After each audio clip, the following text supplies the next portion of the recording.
Oui, la journée d'aujourd'hui, le RIAL a organisé un grand panel. Un panel dont les panélistes, c'est Madame Fatou Sawsar, le professeur Fatou Sawsar, et M. Fodé Sakho. Ils ont parlé le leadership de la femme, sa place dans les institutions républicaines, particulièrement dans les instances de décision, surtout à l'Assemblée nationale. Parce que le RIAL a une cause très noble à défendre.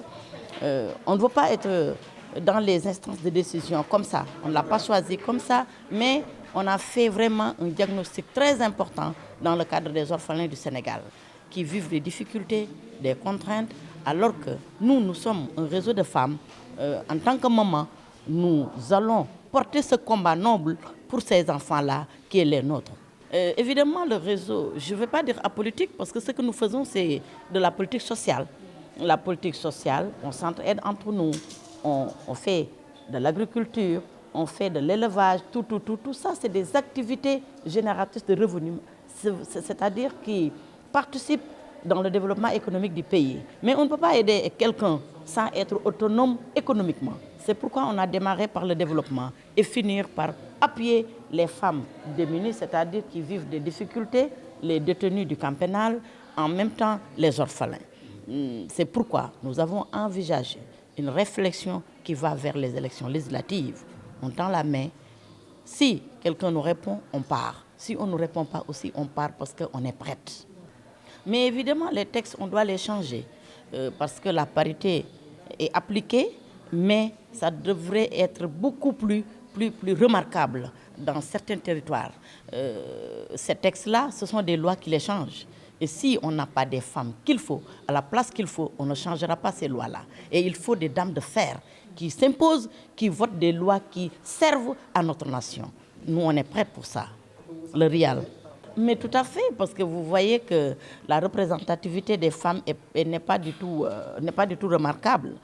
Surtout dans le gouvernement, vous voyez qu'on nous dit tout de suite qu'il y a 8 ministres ou autres. Il y a aussi les institutions importantes et dirigées par des hommes et non des femmes. Il n'y a que Mme Aminata Mbengue Ndiaye. Donc tout ça, il faut des réformes pour cela. Vous savez que nous sommes un mouvement, un réseau. Nous ne sommes pas de parti. On est obligé de collaborer avec un parti pour aller aux élections. Mais ça ne nous empêche pas de nous imposer et on peut aller seul. On peut aller seul parce que si on applique le parrainage, nous on est prêts, mais nous ne sommes pas pour le parrainage. Mais je dis éventuellement, si on l'applique, nous sommes prêts. Si aussi on ne l'applique pas, nous sommes prêts. Dans le cadre du financement aussi, nous sommes prêts. Donc rien ne nous empêche, Inch'Allah, s'il plaît ton beau Dieu, de défendre cette cause-là que nous avons envisagée devant nous. Ça importe peu, nous, le parti au pouvoir, l'opposition, nous on est autonomes. On est autonome et on a notre objectif à atteindre, c'est de défendre nos chers enfants-là, ce sont ces orphelinats-là. Oui, le réseau est très vaste. Et vraiment, nous comptons plus de 5000 et quelques membres dans l'étendue du territoire national et international. À Londres, on a une représentante là-bas, aux États-Unis, Canada, Maroc, Mali, Guinée, un peu partout, mais c'est des Sénégalaises aussi. Je suis contre, parce qu'on peut aller aux élections sans parrainage. On l'a prouvé au niveau des élections locales. On l'a prouvé au niveau des élections locales.